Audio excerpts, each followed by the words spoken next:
denying that trans people exist and pretending not to know that they exist. I'm denying that trans people exist by asking you if you're talking about women having pregnancy. I think that, to be very honest with you, I do believe that we should have rightly believed, but we certainly believe. Crisis pregnancy centers, we need to shut them down here in Massachusetts, and we need to shut them down all around the country. I would be feeling like, do I even want to go back to America? And as unique as the breakfast tacos here in San Antonio. To be honest with you, I feel overwhelmed. What do you think about Hunter, your son? There's a video of him arguing with a hooker about how much crack he has. Holy cow, we've got a lot to get to today. Took yesterday off due to technical difficulties. So we're going to catch up on all of the things that we didn't do yesterday, including some of the crazy stuff that happened last night that we have to get to. Transphobia is apparently a thing in a Senate committee hearing.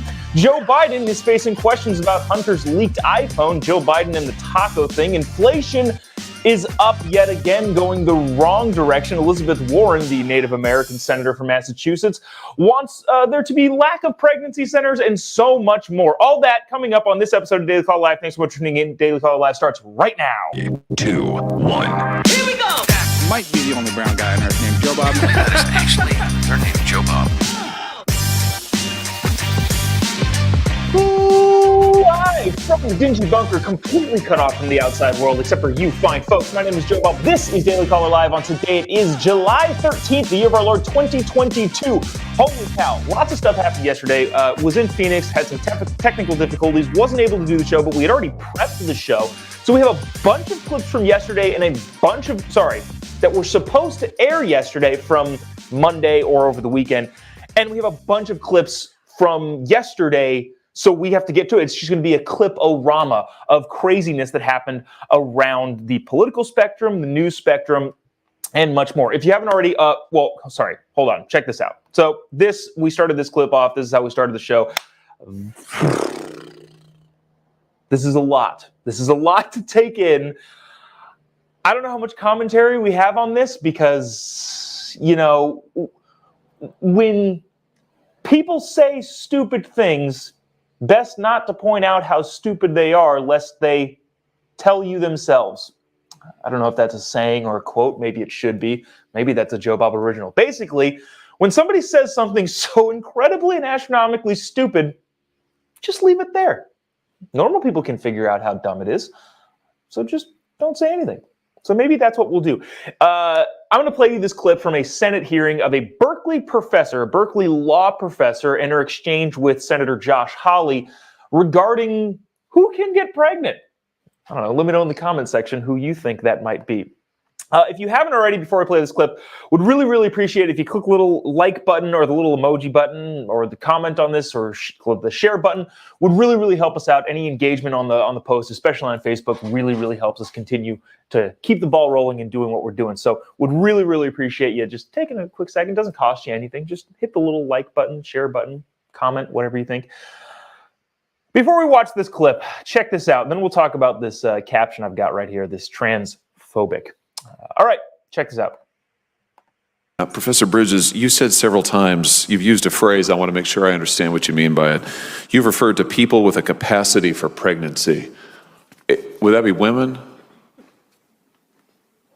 Many women, cis women, have the capacity for pregnancy. Many cis women do not have the capacity for pregnancy. There are also trans men who are capable of pregnancy, as well as non-binary people who are capable of pregnancy. So this isn't really a women's rights issue. We can recognize that this impacts women while also recognizing that it impacts other groups. Those things are not mutually exclusive, Senator Hawley. Oh, so your view is that the core of this right then is about what? So I want to recognize that your line of questioning is transphobic, and it opens up trans people to violence by not recognizing that. Wow, you're saying that I'm opening up people to violence by asking whether or not women are the folks who can have pregnancies? So I want to note that 1 out of 5 transgender persons have attempted suicide. So I think it's important. Because of my line of questioning? So we can't talk about it? Because denying that trans people exist and pretending not to know that they exist. I'm denying that trans people exist by asking you if you're talking about women having pregnancies? Do you believe that men can get pregnant? No, I don't think women can So get you are pregnant. denying that trans people exist? And that leads to violence? Is this how you run your classroom? Are students allowed to question you, or are they Absolutely. also treated like this, where No, they're they're told allowed that to they're question. opening up people to Oh, violence? we have a good by time in my questioning? class. You should join. Oh, I bet. You might learn a lot. Wow, I would learn a lot. I've learned a lot I just in this know, exchange. absolutely. Extraordinary. Yep. So, yeah, I don't know how much I need to comment on that because I feel like the insanity is pretty self-evident. That was a professor at Berkeley Law, I believe her name is Kiara Bridges, testifying in front of the Senate. Josh Hawley said, hey, who can get pregnant? And we listed a litany of people and things. Here's what I think is going on here. Well, this will be the commentary, and I think this is a broader 30,000-foot view that I think is kind of developing in the culture. Have you ever gotten in an argument with your spouse and realize about halfway through that you're just dead wrong? I do it all the time. And also, to my wife's credit, if she knows that she's wrong, she'll admit she's wrong. We have a pretty good relationship in that way. But I know a lot of people that win in that argument with their spouse, significant other, friend. They realize they have a bad argument, and instead of backing down, they double down and make more bad arguments to cover up the fact that they're on the wrong side of this sort of thing. What I think is happening in a lot of your super liberal, intellectual, elite universities, institutions, is that people realized, oh shoot, we don't have a very good argument here, but we are smarter than all of those dullards in the middle of the country.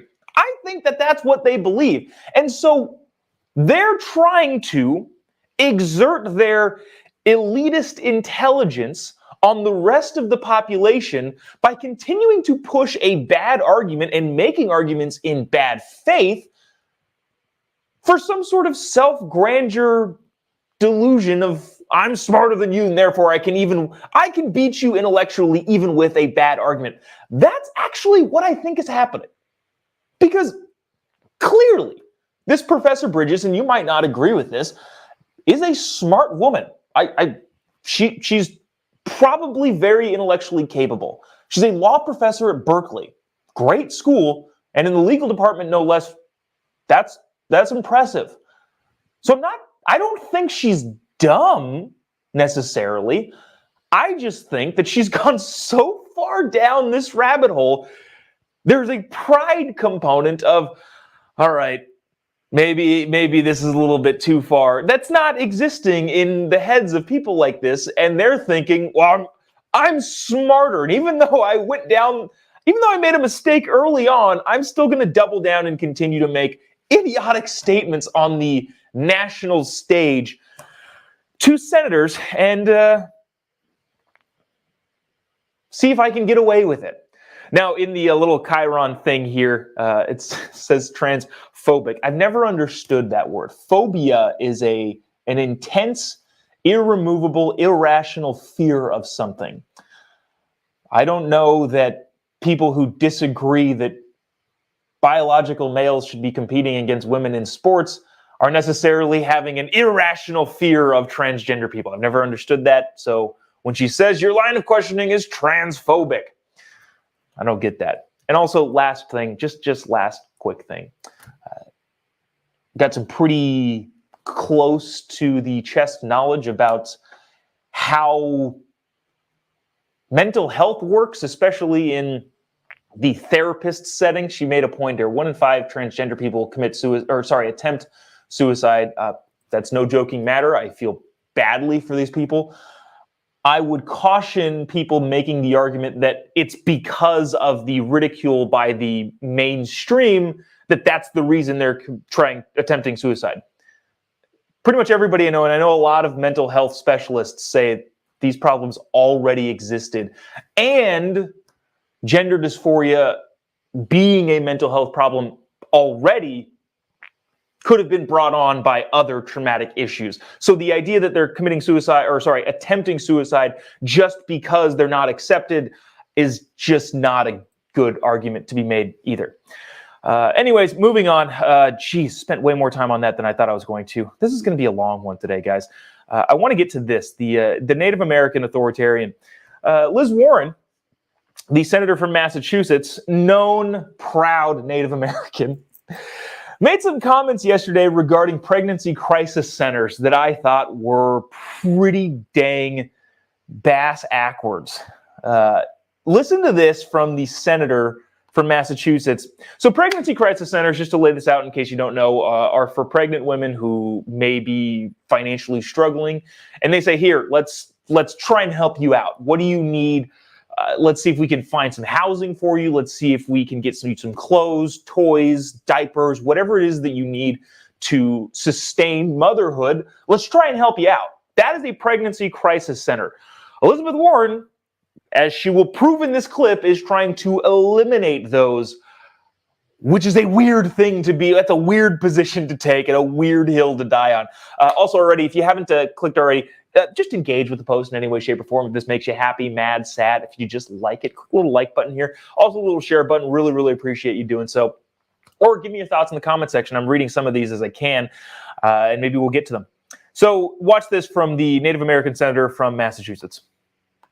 In Massachusetts, right now, those crisis pregnancy centers that are there to fool people who are looking for pregnancy termination help outnumber true abortion clinics by 3 to 1. We need to shut them down here in Massachusetts, and we need to shut them down all around the country. You should not be able to torture a pregnant person like that.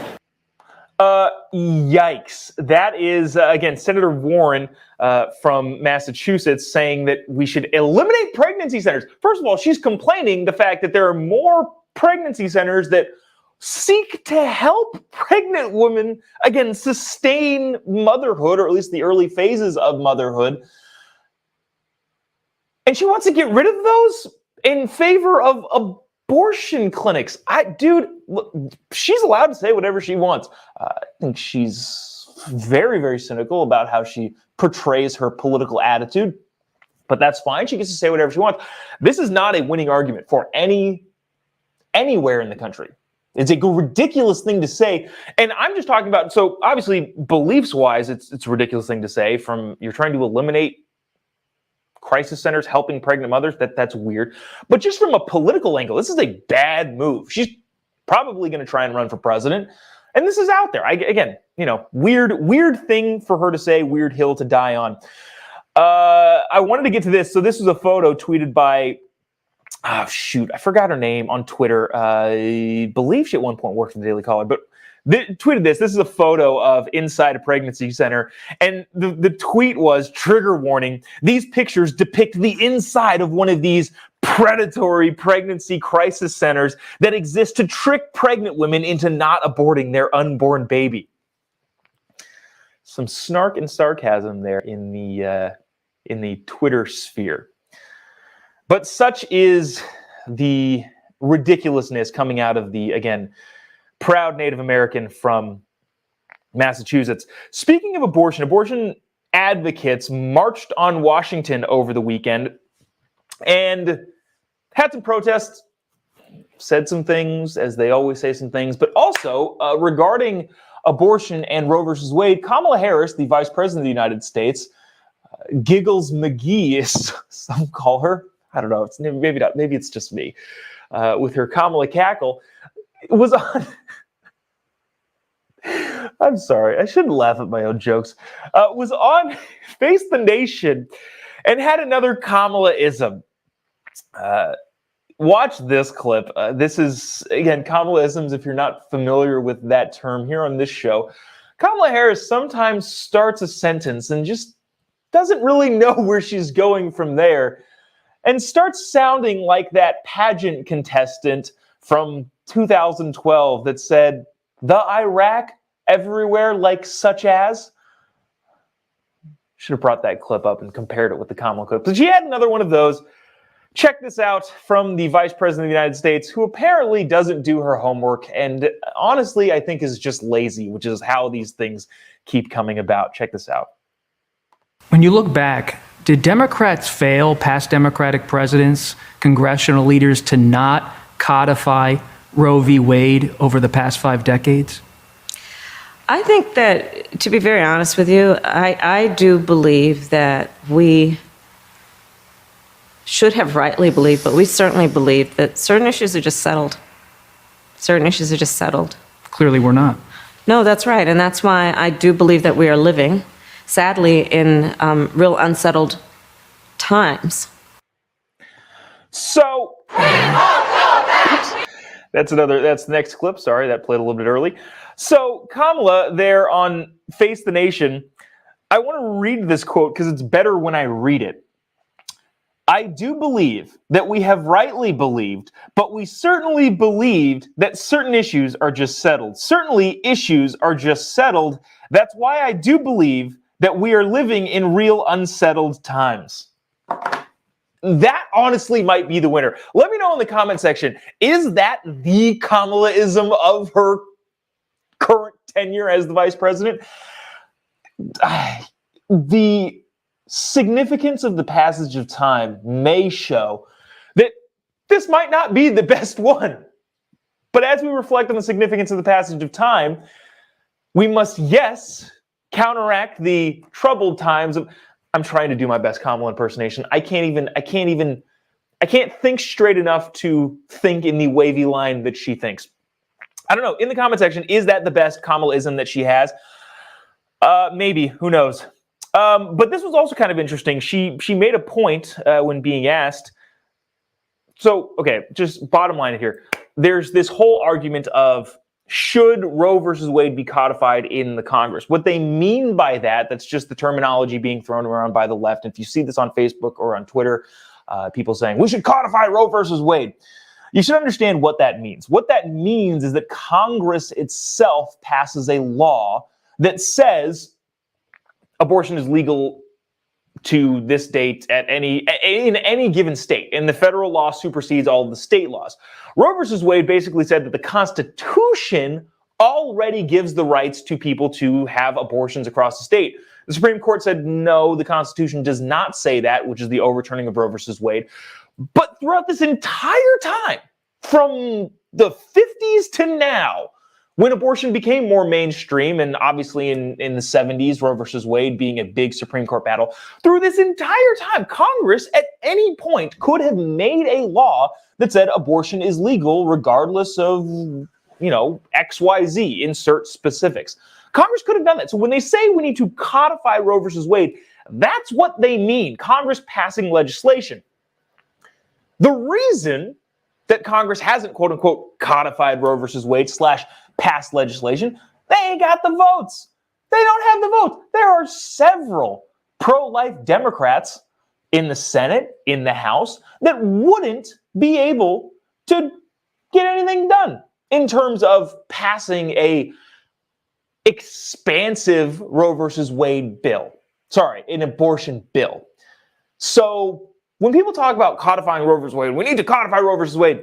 They can't do it. They don't have the votes to do it. It's not possible for them to do it. That's just the reality. So there's that. There were people marching in D.C. We'll play this clip. I'm not sure how much we'll talk about it because, again, we've got a bunch of stuff to get to, including some Hunter Biden stuff, which is fascinating. So check this out. We won't go back. We won't go back. We won't go back. We won't go back. Pro-life is a lie. They don't care if women die. We're demanding that the federal government do something to legalize abortion now. That waiting till November is not enough. To be honest with you, I feel overwhelmed. I feel like, for a myriad of reasons, I feel overwhelmed. The next step is just to keep fighting, right? Like, just to keep fighting and keep moving forward and to keep raising our voices up, because we deserve to be heard. Our choice! Our choice! Our choice! All right, so that was useless playing. Sorry I put you through that. I just thought that this was kind of interesting. The Biden administration last week signed an executive order to, they say, expand abortion rights and protections. That is not what it did.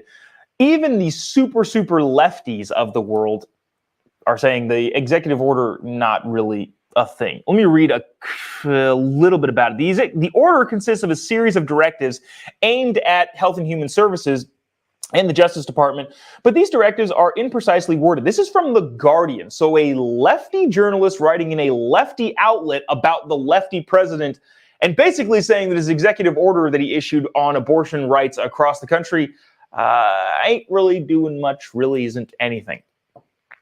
They create a few obligations for these agencies. They appear designed not to ruffle any feathers.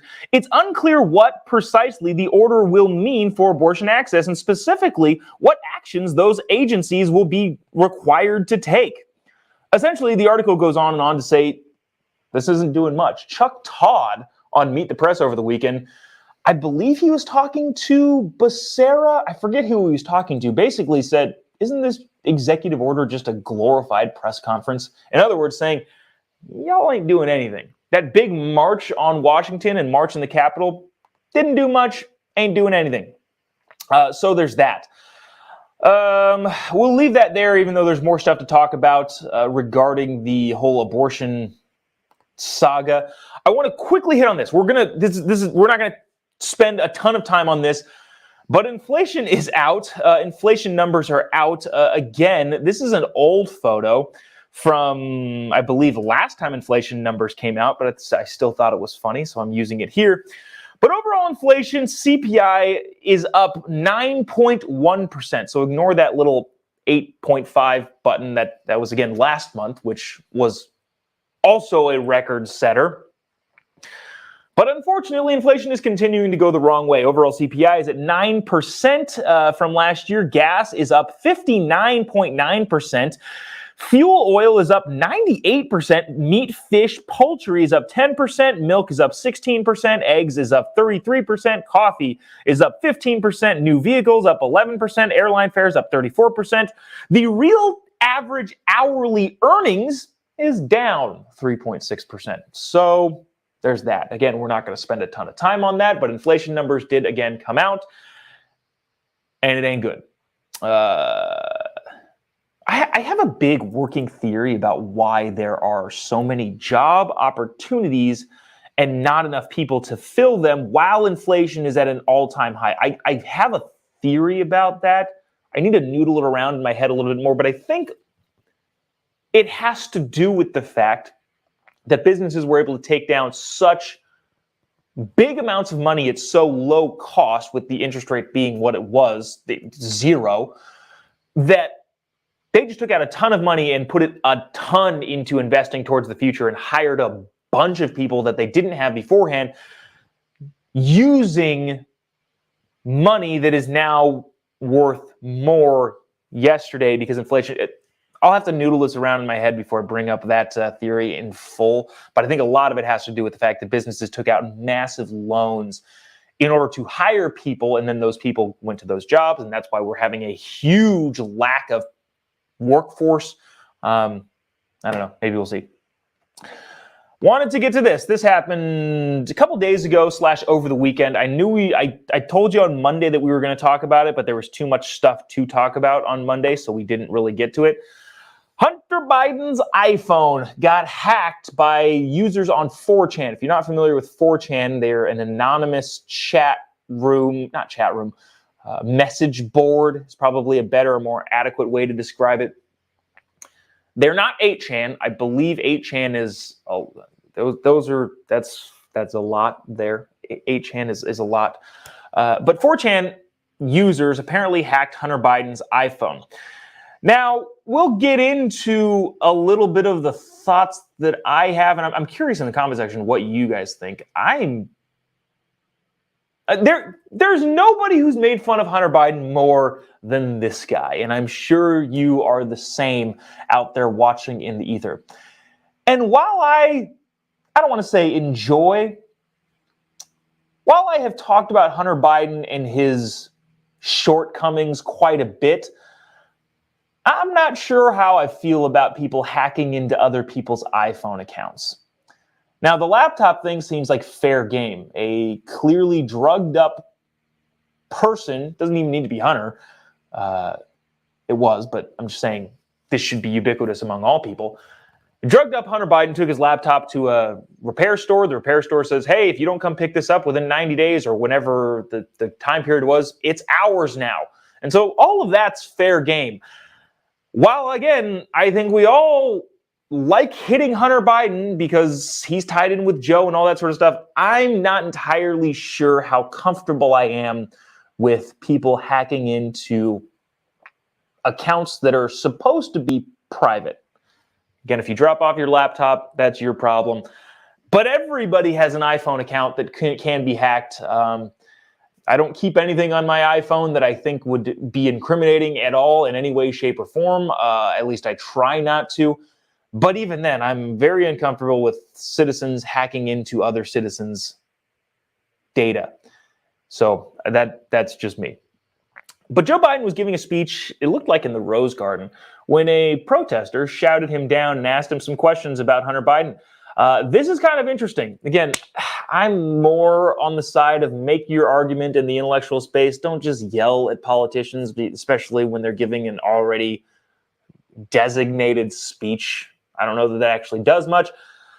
But it is interesting because nobody else is asking the administration about it except for Peter Doocy in the White House press briefing room, in which KJP says, nah, I can't talk about it. So anyways, watch this clip. This is a protester asking Joe Biden about Hunter Biden's recent iPhone hack. If you haven't already, I see a couple thousand of you watching this would really, really appreciate if you click the little like button or a little emoji button. Maybe Hunter Biden makes you furious. Click the little mad button because that's reflective of how you feel. Or the laughing button. I don't think I've made any jokes that would make anybody laugh recently. But anyways, if you engage with the post, it really, really helps us out, whether that's reacting to it or giving us a comment. Tell us what you think, or especially sharing. The little share button really, really, really does help us out. So if you appreciate you doing that, without further ado, watch this clip from the president in a press conference getting shouted down by a protester. Check it out. On dealing with gun violence. What do you think about Hunter? Because make no mistake, sit down, you'll hear what I have to say. What do you think about Hunter, your son? There's a video of him arguing with a hooker about how much crack he has. What do you think about that, Mr. President? Okay? Because make no mistake about it. Yeah. So, okay. Again, I'm not a huge fan of yelling. Definitely not a fan of the protesters' veto. The guy, I think, was removed, and Joe Biden continued on with his scheduled speech. But at the same time, I don't know. Good questions. If you haven't seen the video, we're going to play it right here. And just FYI, Facebook, I'm not sure how Facebook deals with the photo or video of illicit drugs, so I censored them. What is behind there are drugs. I think it's crack. I don't know. I'm not familiar with drugs. But anyways, this is the video the guy's talking about with Hunter Biden taking a selfie first and then arguing with a prostitute over how much the drugs weigh. This is, what a bizarre time. Watch this. I just weighed out the bag. It's 2.06. 2.07 without the bag. So how long is 2.0? So that's it. That's just the video in question. Hunter Biden is arguing with a prostitute over how much the drugs weigh. Now, okay, so just so we're laying this out here, Hunter Biden's drug use, I guess, is cannon fodder for the political sides. I don't necessarily think that Hunter Biden being a drug addict is really all that big of a hit on Joe Biden. If Hunter Biden was just a drug addict, I wouldn't really be talking about it all that much. I'd be sad, honestly. It'd be sad that really anybody is going through this. It's a little bit less sad that he's a super privileged, everything handed to him on a silver platter type person, but that is what it is. I don't think that generally the children or spouses of the president have any indication about how they're going to govern the country. Having said that, given the laptop leaks and now the iPhone leak, there's just more and more implicating information that Joe Biden is tied in with Hunter's overseas deals, making a bagajillion dollars in deals with China, Ukraine, and a bunch of other foreign nations. So that's the actual problem. Again, the drug stuff is what it is, and honestly, it's sad. And for being honest, I hope he comes out of it. I hope he's able to kick that habit and become a productive member of society again. But at the same time, the big story should be in whether or not Joe Biden is implicated in any of those crazy dealings. Shoot, I think we had some. There was an article that I think I remember. Okay, yeah. So just so you know what's going on, I think we kind of explained this. Leak went viral on 4chan over the weekend where users claim to have hacked Hunter's iCloud account, which I'm kind of uncomfortable with just because I don't want people hacking anybody's account, even people I disagree with. Then use that tool to recover files from the iCloud account. The files are now being dissected by 4chan, which seems to have another huge personal data from President's son. In 2020, Hunter Biden left a laptop. We all know that story. Motherboard is unable to independently this is where the article is from, identify and verify the files and where they came from, though the series of photos of Hunter Biden do not appear elsewhere on the internet that have been posted by 4chan. So basically, this article was saying that this looks like, oh, shoot, this is what I want to say. This is the freaking interesting part. In this article, this big long thing, waste of time to read the whole thing. But the last part of this article is still people denying, in a sense, the laptop story. Listen to this in this article about Hunter Biden and his new iPhone leak.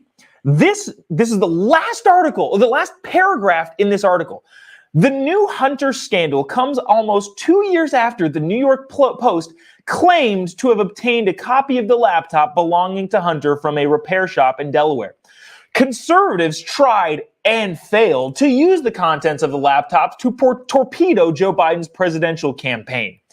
The alleged data contained emails between Hunter, his dad, and photos of him allegedly doing crack and fornicating.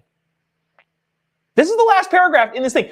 Essentially, what I'm getting at here is that there are people, even though the New York Times has authenticated the Hunter Biden laptop, the Washington Post has authenticated the Hunter Biden laptop, there are still people on the internet reporting on Hunter Biden that's saying that they tried to use the laptop to incorrectly and allegedly torpedo Joe Biden's presidential campaign, but it wasn't true, and we don't actually know that this actually was Hunter Biden's laptop. Dude, it was. What am I allowed to say here? I have seen the contents of the laptop firsthand, outside of the media reporting. I've browsed the laptop firsthand. That's all I'll say about that. But it's real. Everybody agrees it's real. All of your lefty outlets agree that it's real. Yet there's still people saying that, the Hunter Biden laptop, we don't know yet. Allegedly Hunter Biden. I don't know. Let me see. I want to get to well, okay, so here we go. Here's the more fun part of the show, I guess. We can talk about the Hispanic tacos. You know what? We'll save that for after this. This is really quick. This is floating around the internet, and I feel like you should see it because, I don't know. I feel like you should see it.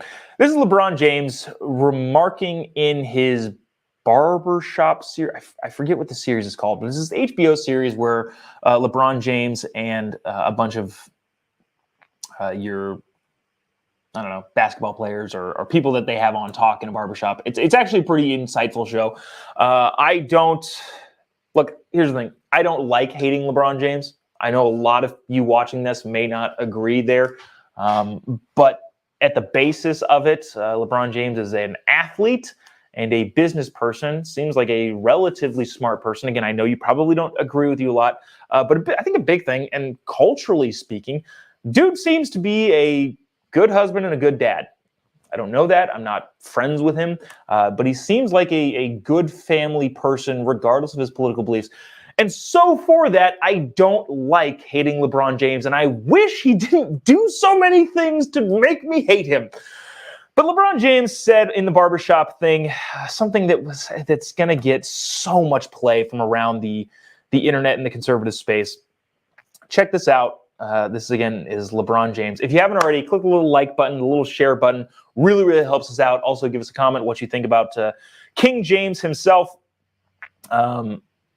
with regards to Brittany Griner. Now, Brittany Griner is a WNBA star that's been in Russia in jail for like over 100 days. I have some thoughts about that, but just watch. This is like 10 seconds. Brittany Griner, she is in Russia. She's been there over 110 days. Now, how can she feel like America has her back? I would be feeling like, do I even want to go back to America? And that is the clip circulating around the internet. I don't know. Like, yes. Is it a dumb thing to say? Yes, it is a dumb thing to say. Of course, America is the freaking best. I don't want to...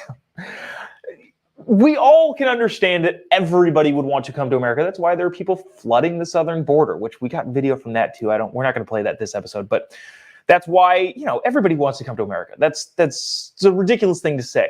He did attempt to clarify this on Twitter. He said, my comments on The Shop, that's what the show is called, regarding Brittany Griner wasn't knocking our beautiful country. I was simply saying how she's probably feeling emotionally, along with so many other emotions, thoughts, inside that cage she's been in for over 100 plus days, long story short.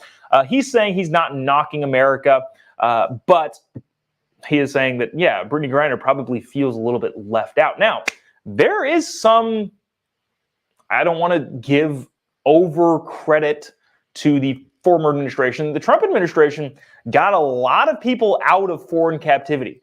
Got Jello Ball out of jail in China for stealing sunglasses. Got ASAP Rocky, I forget where he was, but got him out of jail and brought him back to the United States. It is something that the Biden administration hasn't been able to get an American citizen. I know we have feelings about Brittany Griner. If you don't know, Brittany Griner was one of those people that didn't want to stand for the national anthem, didn't want to come out of the locker room, all that sort of stuff. America's never great, all that sort of, that's her personality. But at the same time, she is an American citizen, and it is interesting how well the Trump administration was able to negotiate with foreign powers to get Americans back to the United States, and how the Biden administration isn't able to do that. Again, I don't know, I'm just kind of curious. But you're going to see that clip of LeBron. People are going to freak out over it. Was it a dumb thing to say? Yes, and I think he's just kind of speaking extemporaneously, and I don't know.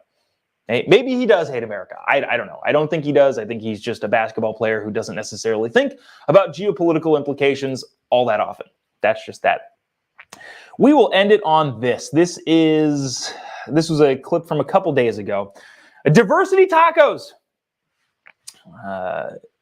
Hispanics are as diverse as tacos. Jill Biden was getting a lot of flack the last couple days about speaking at this rally. I don't know what this is. What is this? Unidos US, it looks like. So she was speaking at this thing and compared Hispanics to being as diverse as tacos. Now, we'll play this clip. There's a couple things she got wrong here in her pronunciation. But we'll play this and we will rock and roll. Raul helped build this organization with the understanding that the diversity of this community, as distinct as the Bogotas of the Bronx, as beautiful as the blossoms of Miami, and as unique as the breakfast tacos here in San Antonio, is your strength. All right, so a bunch of people are outraged over the diversity tacos comment. Hispanics are as diverse as tacos. I think a bunch of people that I know were making fun of this all of yesterday. I don't care. I don't feel like pretending to be outraged by the diversity tacos thing. What I am outraged over, though, is her pronunciation of bodegas. I've never lived in New York City, but I know what a bodega is. What did she call it? Bogota? Bogotas. The Bogotas of wherever, she said. Who pronounces it like that? And also, Jill, Dr. Jill, when you have been made fun of so much for mispronouncing things, maybe try and make sure you get those words right with your team before you get up to speak. The Bogotas, reminds me of when she tried to say, si se puede. If you have a track record of saying puede instead of si se puede, and bogada instead of bodega, maybe make sure with your team that you're going to pronounce things right. If you have a track record of that, maybe it's good to do some homework. So, anyways, Manuel says bodega. Muy bien. Gracias. Yeah. Let me see if there's any comments here that was anybody actually upset about the diverse tacos thing? I don't know. I just thought it was dumb. I'm not outraged by the fact that she's talking about that. It's actually just dumb. Actually, you know what? Here, let me dispel some vocabulary information here. I didn't hear her use the word Hispanics, but a bunch of people use the word Hispanics about diverse tacos. Everybody's upset about that. So there's two terms here: Latinos and Hispanics. They're actually different. Do you guys know what the distinction is? Actually, in the comment section, let me know if you know what the distinction is. Time's up now. I'm going to tell you. The distinction between Latinos and Hispanics are geographical. Actually, one is geographical. The other is cultural. Latino is used to describe somebody from Latin America, so Central or South America, basically Mexico on down. That would be described as Latino coming from Latin America. Hispanic, on the other hand, is of Spanish culture, which language is a big part of the culture. So any of your Spanish-speaking countries, South Central America, would be included in Hispanics, but also Spain is included in Hispanics. So who isn't included in Hispanics also, not coming from a Spanish background, is Brazil, because they speak Portuguese. So Latino includes Brazil and not Spain. Hispanic includes Spain, but not Brazil. Now, that's actually the distinction there when we're talking about things, which is only interesting in the fact that we're relating it to tacos. If people are saying Hispanics are as diverse as tacos, what you'd essentially do is include Spain in that conversation, and probably the area in which Spanish culture permeated from, which does not have tacos native to Spanish culture. Tacos were only brought to Spain when corn was brought back from the Americas, when Spanish expeditioners brought it back. So it's just kind of funny when we're talking about Hispanic tacos, knowing that tacos are not native to Spain, which is only included if you use the word Hispanic, but if you use the word Latinos, then it is included because all of South America tacos are native to that land. There's your little history / vocabulary lesson. I don't know if that was interesting at all, but you know, is what it is. By the way, the whole Latinx movement, I see a couple of comments being Latinx, ha ha ha. Yeah, Dave said Latinx. The whole idea of Latinx is funny. Nobody uses Latinx, especially in the Latino community. I think like 4% of Latin Americans use the term Latinx, and like 20% of them have ever heard of it. And the overwhelming majority of Latino people look at Latinx and go, "What? That's dumb. That's an incredibly stupid thing to say or do." Anyways. Holy cow, yeah, we went a little bit long today. Appreciate you sticking around, tuning in for the entirety of the show. We had a lot to get to, especially with our technical difficulties yesterday. So really appreciate you sticking around and engaging in some way, shape, or form. Again, if you haven't, last time I'll say this, give the page a follow. If you haven't already, click the little follow, like page button or whatever that is, so you get all this sort of stuff. Notifications, you can turn notifications on anytime we do go live, usually around the same time each and every morning, Monday through Friday. Also, click the little like button or a little react button, the little heart button, the angry button, the laughing button, the care button, the sad button, whatever button that you feel is appropriate for your emotions right now. Go ahead and click that or engage with the post in any way, shape, or form. Let us know what you think in the comment section, because that really, really does help us out. Just let you in on a little secret here. The algorithms work in such a way that the more people engage, the more people it reaches. So if you think that people need to hear the truth in less of a hardcore news way, Would really appreciate you engaging in some way, shape, or form. And if you feel really inclined, click the little share button. It doesn't cost you anything. Just really, really helps us out. So appreciate you doing that. If you haven't already, give me a follow on any of your social media platforms. Just type in Jobob. You'll be able to find me. Social media, and Instagram, Facebook, YouTube, Twitter, Getter, Truth Social, all of the rest of those. Just type in Jobob. You'll be able to find me on any of those platforms. That's going to do it for us today. Thanks for sticking around longer than we normally go. We had a lot of clips to get to, and had a fun one. That'll do it for us. Thanks so much. See you tomorrow. God bless America.